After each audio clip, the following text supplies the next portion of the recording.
doing it. I have gotten numerous requests. I'm not trying to be dramatic. I really have gotten requests. How I move low performing kids, and I'm going to talk about it. Not only did I get it this year, I got it last year, but I'm going to show you what I do and how I do it. Okay, I want to start off by saying you don't have to do what I do. I am extra. If you are not new to my channel, you already know it. I go above and beyond.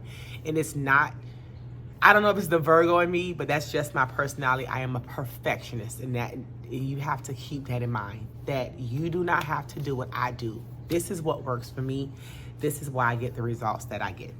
So first and foremost, our district provides us with a pacing guide, right? They give us a pacing guide. You do this week.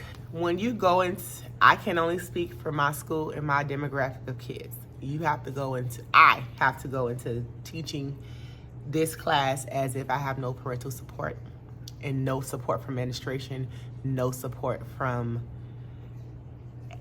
coaches, because you don't always get it. So with that in mind, my district gives us a pacing guide. They tell us on this day we're teaching this for math, for reading, for these 2 weeks we're teaching these standards.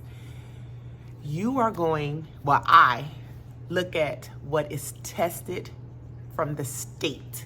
I am not worried about what my district is telling me to do. My district is giving me materials. The state is giving me what's tested.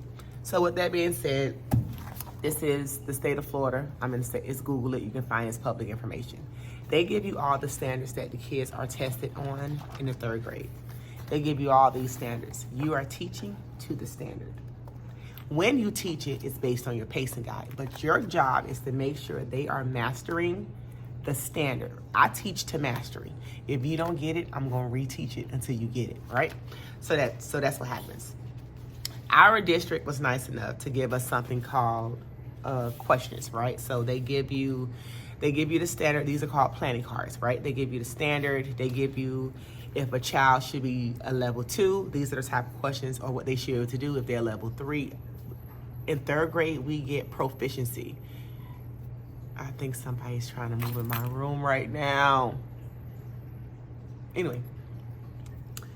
You get proficiency. So you used to be a level 3, 4, or 5. If they're a level 1, they're retained. If they're a level 2, they'll go to the 4th grade, where they'll be in a low performing class. So my goal is always proficiency, 3, 4, or 5. I don't like 3s because 3s technically is a C, and it says that the child will struggle a little. So my goals is 4s and 5, right? But we'll take a 3.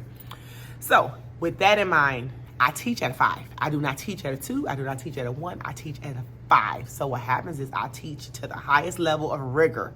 Eventually, you're going to catch on, right? So I also track my data. So what happens is if I am teaching a test, I'm going to show you what it looks like. If I'm teaching a test and the majority of my class are not getting it, that's not their fault. That's me. I need to go back, take a breather, reflect on what I did, and reteach the lesson or to that group of kids. So what I do is I test them, right? So I look at the test ahead of time, which means I'm teaching to the test. I look at the test ahead of time to see what I'm to remember. They are testing on so many standards, but I'm focusing on, so maybe this week we're focusing on main idea. We're focusing on character development, character traits, something, right? So author's purpose, I don't know what it is. If we're talking about suffixes, prefixes, I don't know what it is, but that is what I'm going to teach all week for 2 weeks. So the first week I open up, we're doing reading. I open up with inquiry-based learning. I teach at a Title I school, which means my kids are sometimes first-generation Americans. So they are not exposed to a lot of things. So if I am teaching about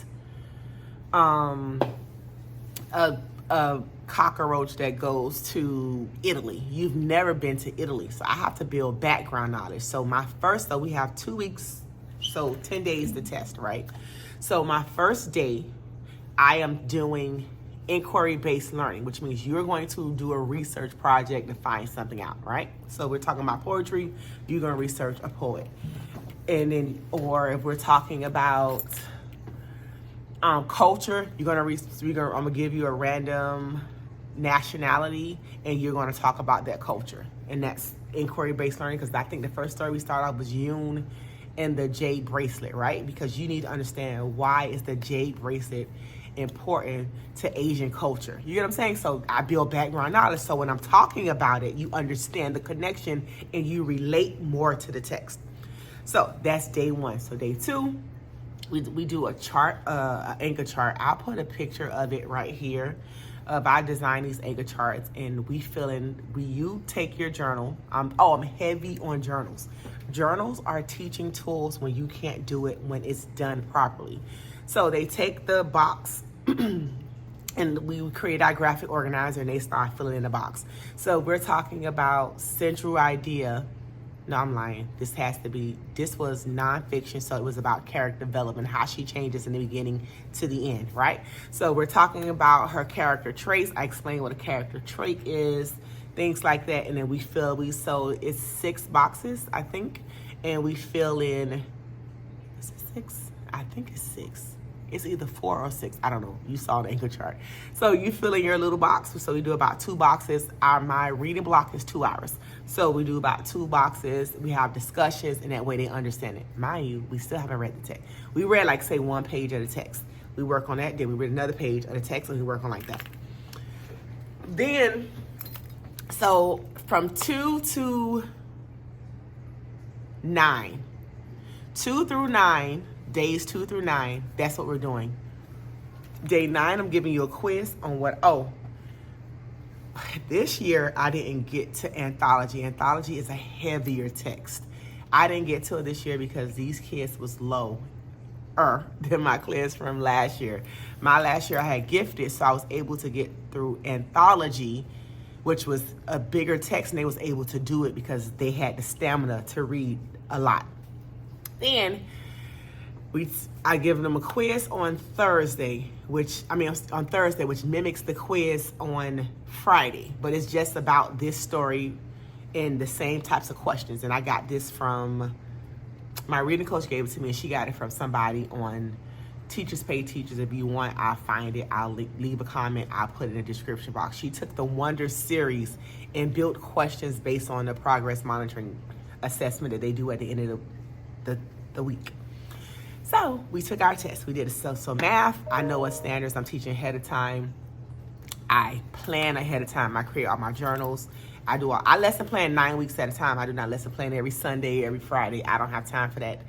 I know what I'm doing. So a topic. So math, if I'm doing, say, multiplication, I don't print all my materials, everything that I need, I do that.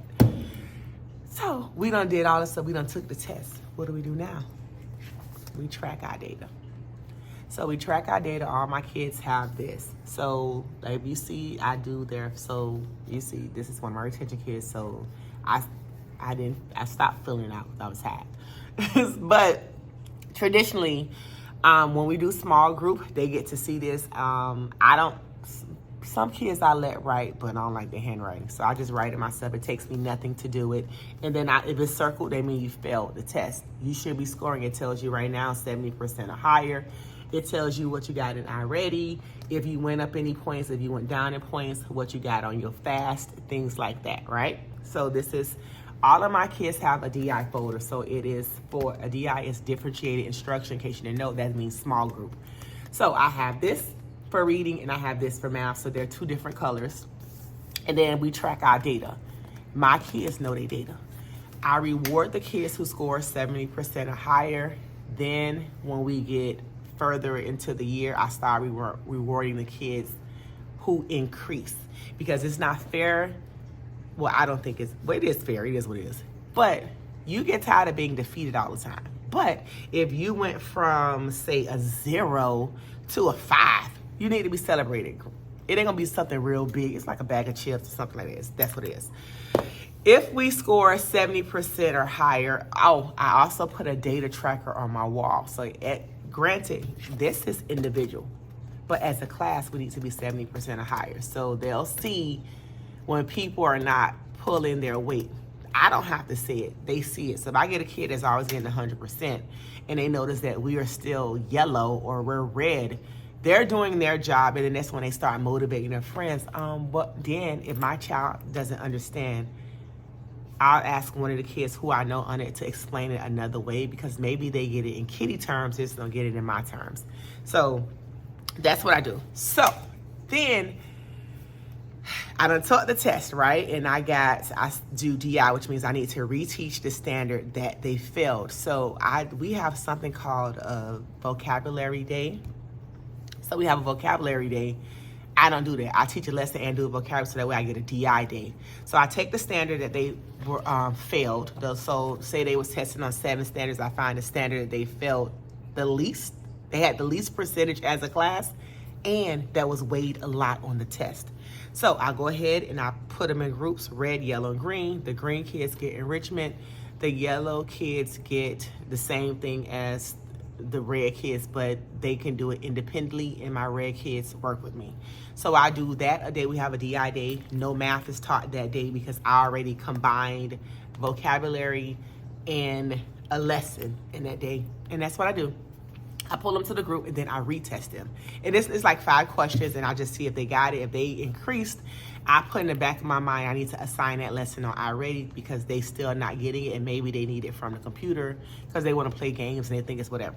So that is what I do. And then during crunch time that's when I weigh all my standards to see which standards are tested heavily. So say for multiplication is 65% of the test. Oh, we're going back to do all that multiplication. And then I put them in groups. I do rotations all day and I pull them. And that's what I get more bang for my buck during crunch time.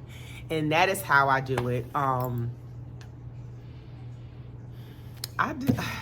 So it's another kid. So I have been doing this for 8 years. And I didn't come up with this. This was from my principal. I just make it cute to match whatever theme I have that year. But my kids know. My new principal don't require it, but I was trained that way. And that's what I do. I just track the data. If a parent ever needs to see this or they have any questions, that's what I do. There has been times that I have kept them from specials to reteach a standard. If I haven't had time during the day, I'll just take my plain time and I'll reteach them the standard. I have given it for homework. The trick with homework is you never know who's doing the homework for them. So, or maybe ChatGPT doing the homework. I don't know who's doing the homework. But you know your kids and you know what they are capable of. You know their handwriting. And that is it. So that is how I move low performing kids. And when I tell you, it is a lot. I'm not trying to make it seem like, oh, just do DI. You have to have the right materials. You cannot use the same materials that you use to teach the lesson and do it in DI. It's the same thing. They needed to see it in a different format. My rotations, they don't bother me. I use a PowerPoint. I'm not the type of person to have all those boards, focus boards. I don't use focus boards. Focus boards is for administration. These kids have no clue what a standard is. You can do all the I can statements you want to. Because I'm quite sure you introduce a lesson, you say what we're talking about, and they remember it. But if I they don't remember, especially with math, you do something different every single day. Reading, maybe. But they know, okay, based on the anchor chart that's on the board, they already know, oh, we're doing nonfiction. We're learning these things. So, whether I'm teaching, say, author's purpose, if that is on the anchor chart, we are knocking it out. If we're doing argumentative stuff, even though we're not arguing a point inside, I think it's author's claim, if we are not arguing it, we still are going to do it. And the reason, the more exposure you have to it, the better you are going to perform and how successful you are in the 3rd grade. Because my goal is to create, I don't want you to only be smart in 3rd grade. I need everything I taught you to carry on to 4th grade, because it's the same standards, but it gets more complex. And that is it. That's how I do it. That's how I have great data. And I'm a data person. And my principal all the time say, don't take it personal. I take it personal. You failed, and then I'm telling you, if I can get my student with special needs who's on an IEP, she got all kinds of stuff. If I can get her to get a level 3 in math, I can get anybody to move. The lowest score you can get is a 140. and I got kids that went from a level 1, a 140, to a level 5. So it works. It's the consistency. That's the only thing I can say that works. You can't say, oh, I'm having a bad day. We all have bad days. We do. You're going to lack off on Monday, but on Tuesday, you're going to come back killing it. And it's just you have to have great classroom management so they know the expectations of what you are giving them, how they're supposed to perform. When I tell you my kids don't sharpen pencils at all, so you're not sharpening pencils while I'm teaching. While I am teaching, you are not writing anything. You are paying attention unless I say, all right, I need you to write this. My kids will not touch that pencil. My kids will not go to that bathroom. They're going to, mind you, the intro that I do of a lesson takes about 10 minutes. You can hold it for 10 minutes. And my math is the first block. And then I do lunch. I teach reading after lunch, which means you don't have another opportunity to go to the bathroom. Don't play with me. Just sit there. You're going to get it. If they don't understand it, my kids can't say, oh, I don't understand. You have to tell me exactly what you don't understand. I can't help you if I don't know what you're talking about. Because I don't know if you're talking about a distributed property. I don't know if you're talking about associated property or the community property. You can't say, I don't understand it. You have to be very specific, and they'll tell you, what part do you understand? Or they can't. Sometimes it's hard to relay the information or put into words what you don't understand. I said, well, show me what parts you don't understand. So I make sure my kids are always responsible for showing their work. I don't put X's. I'm not saying I don't use red ink. I use whatever. I could use it's just a pen. It could be a pink pen, a blue pen, a red pen. It don't matter. I don't put X's. Let me find a piece of paper. So say for instance, I need this paper. Let me find a paper. So this is their work. And you have 1, 2, 3, 4, 5, 6. This is your work. So while I'm checking your work, if you got it right, I'm gonna give you a check. If you got it wrong, I'm going to circle it. So then your paper looks like this. We don't move on till you fix these circles. Once they fix the circles, I do okay. So you got okay. So my kids love the okays. They count how many checks they got. They are so excited, but I'm not going to put an X in your paper. You're gonna feel defeated and you're not gonna do it. If I'm grading your paper, that you're not getting back, yes, I'll put X's. But if I'm checking your workbook, I'm going to put okay. And then, you have to put comments. Well, I'm assuming everybody. You just can't have a kid doing a journal. While you're checking their work, write a comment right quick. Awesome, great job. Keep up the good work. Show your work. Cube your problems. Do the comment real quick while you're already checking the book. I don't sit down. I stand up all day. I teach. That's the way I do it. It works for me. I don't know how it's going to work for me next year in primary. This girl left her credit card because that's a whole nother beast. But I will see you in my next video. If you are not subscribed to my channel, please go ahead and subscribe. I would love to have you. I do hauls. I do classroom setup. I do tutorials. I do vlogs. I do it all. If you have any other questions, leave them in the comments and I will go ahead and respond to you. But I'll see you later. Bye, guys.